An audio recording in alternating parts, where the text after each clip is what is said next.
understand you have families, just as I have a family to take care of. Thank you. Thank you.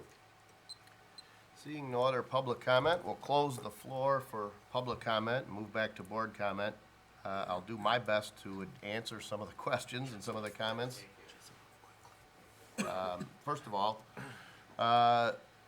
for me personally, this would propose that my salary, my annual salary, be increased to $61,793. It'll cost the taxpayers $874 this year and $3,095 next year. So that's less than $4,000 expense by the next election. One of the comments, in no particular order, is this isn't the same raise as the employees. I would love to go back to November 20th of 2008 and tabulate, 2001. well, I'm just saying, back to 2008, and tabulate the percent increases that were given to all of our employee unions, and what you'd find is that it's a whole heck of a lot more than 6%. There was a comment about nickels and dimes. The tax rate hasn't changed. It's constant for a 3-year period. So I don't know where the resident says we're nickel and diming the residents. The tax rate is the same, 14, 15, and 16. There was a comment made, why don't we compare ourselves to Mount Clemens? Well, comparing ourselves to the mayor would be foolish. I think she gets something like $2,000 and really doesn't have daily responsibilities. But they do have a city manager, and his salary is $87,000. Frequently, when I attend meetings on behalf of the township, I don't sit with Mayor Dempsey, although I have no problem with Mayor Dempsey. I think she's a wonderful representative for Mount Clemens and a hardworking individual, but she doesn't play the same role as the city manager. I frequently sit with Steve. He's making $87,000. Even with this raise, I'm not even making $62,000. Just 6 weeks ago, we had a resident come up and say, just make it a 14% and move on. I don't believe, from the comments that I've heard around town, and in some cases maybe the lack of comments, that this is an unreasonable raise. I wish we could go back in time and make those steps as they would have occurred. The reality is, if we'd have made 2% and accumulated it, not only would all of our salaries be higher, but it would have been an accumulated expense to the township, and we would literally have given a greater amount in salaries. And as far as package of benefits goes, I don't receive a pension, and I don't take the township's health care, and I won't receive retiree health care. So I certainly can't say that this particular board member is receiving some sweetheart package of deals. I think the compensation package is a fair one, but I choose to opt out, saving the township probably about $16,000, $18,000 a year in health care costs. But it's only because I'm fortunate enough to have coverage through my wife. And I would say the same thing. I do get a pension, but we have to put 7% of our salary into that.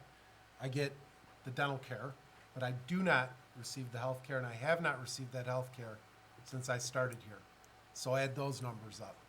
Probably a couple $100,000 savings to the township over that time. And to be quite honest, it was needed. You know, we took over, and you know, things are always gloomy here. I don't think you never hear anybody up here saying, oh, it's all rosy and we have a 10% growth rate and all that. We always seem to have something on the horizon. Just never ends. All right, any other comments? Hearing none, we have a motion by Mr. Batanti with support by Mr. Caprell to increase the salaries of the supervisor, clerk, treasurer, and all 3 deputies by a sum of 6%, or an amount of 6%, effective September 30th, 2015, with an additional 6% increase effective November 20th, 2016. Why don't you say the September 30th pay date, just in case it was off by a day? I think we understand the intent of the Yeah, motion. I don't think moving that one day or another is really denying the intent. I think it's Tuesday, right, that they fill out cards? Or is it's No. either Tuesday or Wednesday. I Pay thought it was closes on a Tuesday. Wednesday, It starts closes on a Thursday. right. Okay, so it is the 30th then. Right. So, all right. Yeah, I believe it is. It closes on a Wednesday. Yeah. Yeah, so it is effective, I believe, October 1st. But obviously, See, if we we end up shouldn't doing, have corrected Bill. He was I know right it. all wrong. I know it, but I think if we make it effective October 1st, I don't believe That's fine. we've somehow. We get the. Right. All right, all those in favor signify by saying aye. Aye. Aye. Those opposed? Nay. All right, motion carries. Next on the agenda is public comment.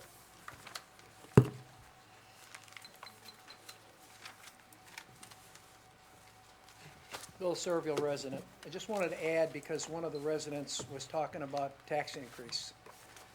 I also suspect there'll be a proposal to raise the taxes through the millage, but I wanted to point out that this office and all your people setting up there, none of that money comes from that millage. That's all for our fire and police. Your salaries and all of the money it takes to operate all the other departments other than water and sewer come out of revenue sharing. Correct me if I'm incorrect on that. So it really has no impact unless we deficit spend because we don't get enough from the state of Michigan and we have to dip into reserve fund. But we're not talking about very much money here anyway. Thank you. Thank you. William Bardell, 18-year resident, new kid on the block. I want to congratulate you guys number crunching. You go by the comparable values, and it's split right in the middle. So good numbers job, you guys on the panel. So with that being said, like I said, I'm going to be calling on you three guys for picket duty on picketing the townships that have been dumping sewage into Lake St. Clair. So you're going to have to take a sick day or vacation day. Again, Oakland County, you can go on the Department of Environmental Quality. They dumped 37.97 million gallons of sewage into Red Run Drain, which leads into the Clinton River, which leads into Lake St. Clair. And I talked a couple weeks ago. The only one I saw that went on Facebook on SaveLakeSt.Clair.org and made a comment was Mr. Brado, out of 7. I want to see some activity here about the dumping into Lake St. Clair, the blight, containment of refuge, the sidewalk ordinance, and stop obfuscating this stuff. You're flying by the lantern ordinances, all this other stuff. So let's take care of this blight in the township. You got a junkyard down there on Jefferson Avenue, transmission shop. The guy's got roof grading for a fence. It's got a transmission shop south of Shook. He hangs up a flag every time he gets a violation.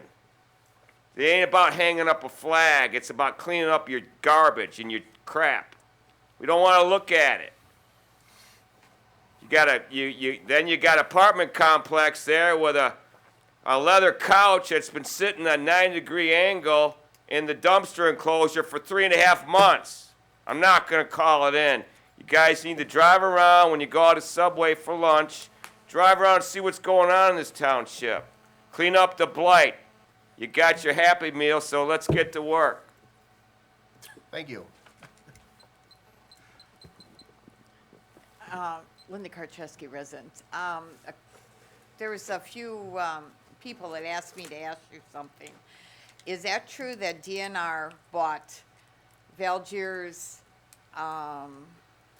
their boat place, and that the store that's over there is now going to go up on Jefferson, where Boat World, I believe it is? And is that going to be all a DNR site now, all the way up to our park? Our little park that we have there could you please enlighten us, since that's going around and they would like to know the answer to that. I told them I didn't know the answer. And second of all, I do know where my taxes go, and I do know where your salary's coming from. I know it doesn't come out of directly from the millage. I do know that. Thank you. Jim Sunstock, 31698 San Juan. I've got a couple different issues, and I'll try to get through them quickly. The first is as a resident, I have been attending the fire department planning committee or committee, whatever, that was set up here about 3 or 4 months ago. And at the last meeting, there was some thought as to where they were going to go with this, and I'm not going to divulge that. I'll allow that committee to do it themselves. But I think that there was a little bit of a confrontation at the end of the meeting in which one of the committee members indicated that I, as a citizen, was allowed to sit in there because they were being courteous. And that, in fact, this committee could operate as a not open meetings committee. And after all, he was an attorney. So I want to know what the status is, Ken, on, are you going to bring back that proposal that you guys talked about, that you were going to circulate with the email thing? I want to know that, in fact, that's going to be brought back to the committee to be looked at and talked about in a public meeting. I really was quite disappointed in this gentleman, but he's been, ever since he started, he's been advocating a tax increase. He started the first day he walked in there, and he's been doing it ever since. So, you know what? I'm sitting there listening to what's going on. I'm trying to keep my input to the minimum, but I'll tell you what, I'm going to have a lot to say about that committee when it comes time. And if you think you're going to cut me out of the last little bit here and go emailing things around amongst each other and violating the Open Meetings Act, I'd like to know it now so that I can contact the prosecutor's office.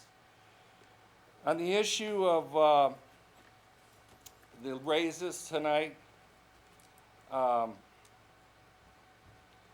congratulate the board. You did get a raise, and I think I'm not sure that that was the right timing on it, but it's a done deal. As I've said in the past, I'm pretty supportive of raises for the full-time officials. And I'd like to hear what this board's going to do about establishing that committee or reestablishing the salary committee that there's a state law that allows you to have it, and you guys disbanded it. But Mr. Swikowski put it into motion, and you've never filled the spots. It might be a lot easier if you had residents coming in and saying, this is what we think should be paid, rather than yourselves on your self-serving issue saying, I deserve this. So, again, a thought. Otherwise, you're going to have the same issue. It's going to come up again and again and again. If you do the salary compensation committee, they propose a raise or propose what it's supposed to be, and then you as a board can either accept it or not accept it. And I think that's a much better situation. Again, I'll offer to serve on the salary compensation committee as I did back then, but it's up to you. One other thing that deals with raises and pay rates and so on is approximately 2 or 3 meetings ago, one of the residents got up and asked the question that they wanted to know how much vacation time the full-time officials get per year. Now, normally any question that ever comes up gets expounded on for a long time at every meeting, but that one was completely ignored. And I asked that question because I think some of the people up there, and we don't want to make this about the people, but I really think some of the people are taking advantage of extra days. I don't think they're there as often as they should be. You know, if they have another job, that's another issue. But when you call in constantly, and I get complaint after complaint after complaint about calling the supervisor's office and he's at a meeting, always at a meeting. Well, you know what? I'm not the supervisor. I'm not the watchdog that's going to come in and demand that you do it. But I'm telling you that people are upset about it. And I think that the residents are owed a answer as far as the number of vacation days. And I think that you ought to take a look at making the salary that for the 3 full-time officials commensurate with what time they're actually putting in there. If they're not there half the month, they shouldn't be getting a whole month's salary. And I think you could schedule that and set it up so that if that full-time official wants to be absent or late or whatever they do, that's fine, but then there should be some financial disincentive to that. In fact, if you look at the amount of time that's actually put in, some of those people, and I'm just saying, I'm just broadly saying, and I'm not saying any one particular person, are getting paid much higher than what their salary actually indicates. Thank you. Thank you. Seeing no other public comment, we'll close the floor for public comment and move back to board comment. Maybe Mr. Huth could answer the question regarding the, because this always comes up. And so just have our attorney answer the question so it doesn't come from us And which question is that? regarding vacation days and elected officials and salary and all of that. Because we've been through this 100 times, so if you could just give us the law, Mr. Huth, we can put the issue to bed. Well, the law is that we follow the Michigan Charter Township Act, and each of the 3 elected officials, along with the trustees that serve, have certain prescribed duties that they have to fulfill. But that prescription of what their duties and job is, does not include a certain amount of vacation time or hours that they are supposed to be here to accomplish it. So, it's self-policing, it's up to your good judgment, and if I know that if you didn't exercise good judgment, the people that vote you in office will make another decision, so that's just the way it works. Right, and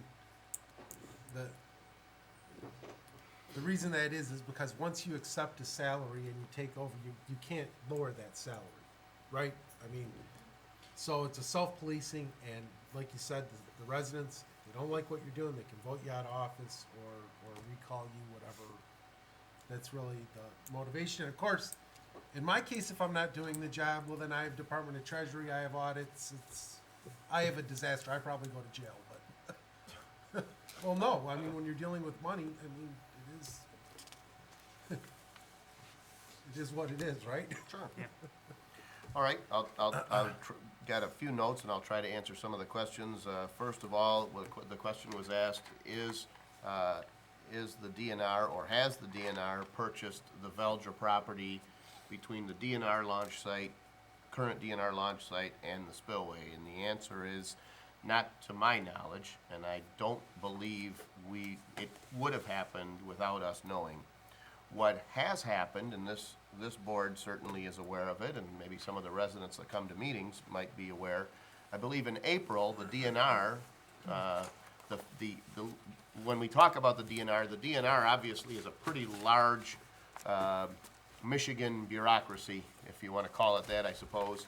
And within the DNR, there are different divisions, not unlike a large corporation. So the division of the DNR whose responsibility is to operate facilities, or that division that operates or is responsible for the current, what they call the Cutoff Canal launch site, they've recognized that there are some significant problems with that site based on its demand and based on the access to the lake and back to the launch site to return, especially during those times on our lake when a storm blows up. There is no shelter, there's no place, there's no harbor of refuge.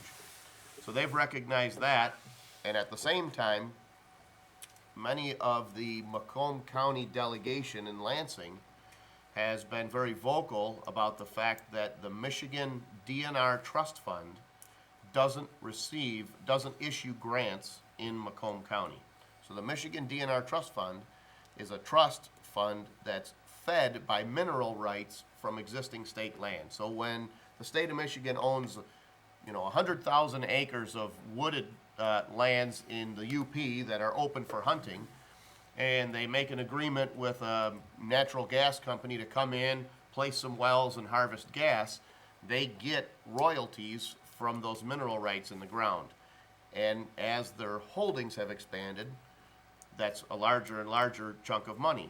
I couldn't tell you when, but many years ago, as far as I know, the state legislature passed an act that said that those funds need to go into a pot of money, and that pot of money can only be used to buy more public land for the benefit of Michigan and its visitors, I suppose. I believe it's capped at $600 million, and money goes into that pot faster than they can spend it. So the problem is Macomb County doesn't have large tracts of land that you can spend money on to acquire for public benefit.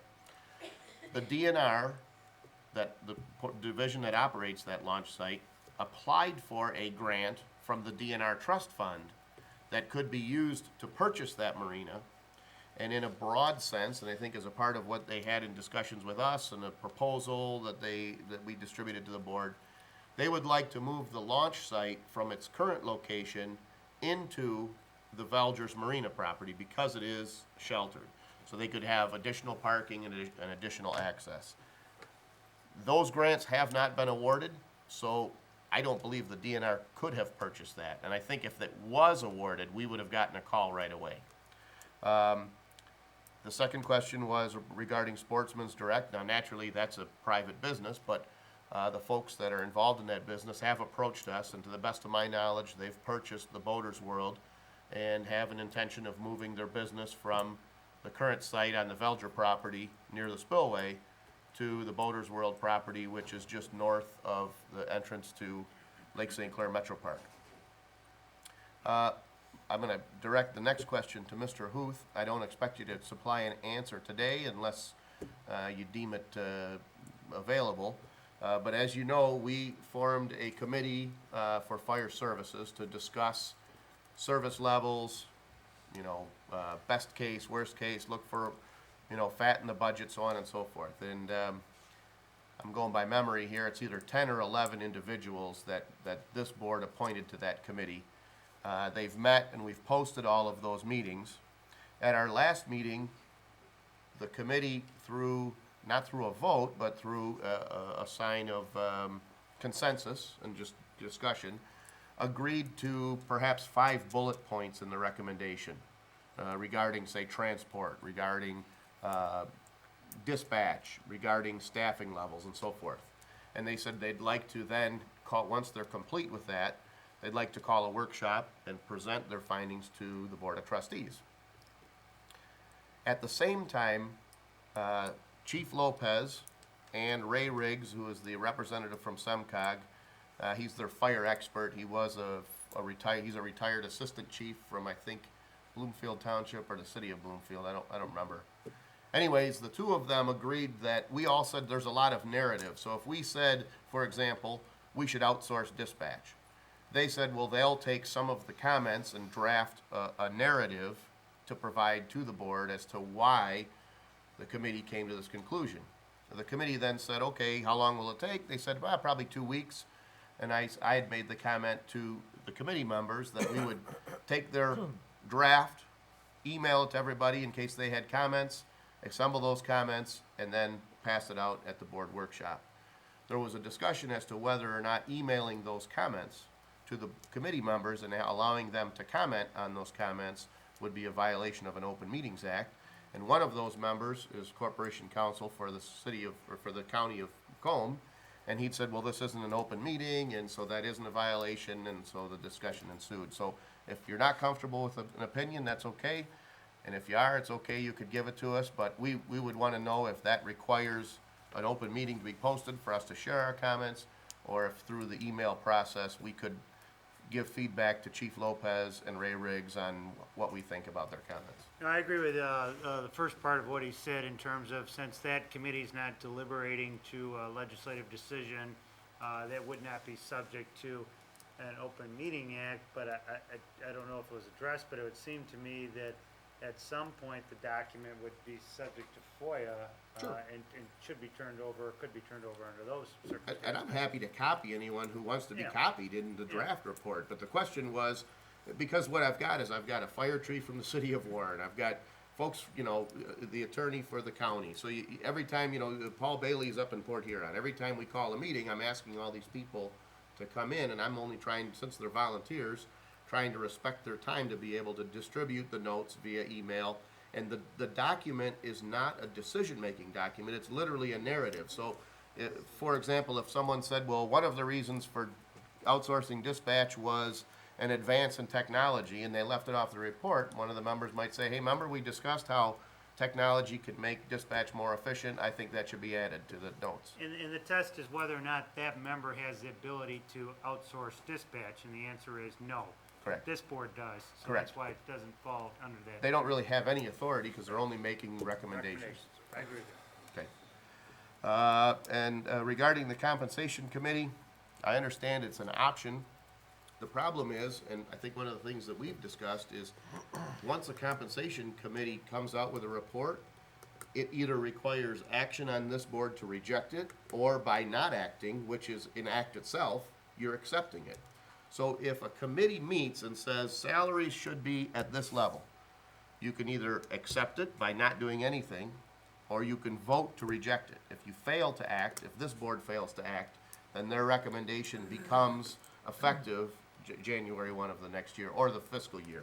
In our case, it'd be January 1. So,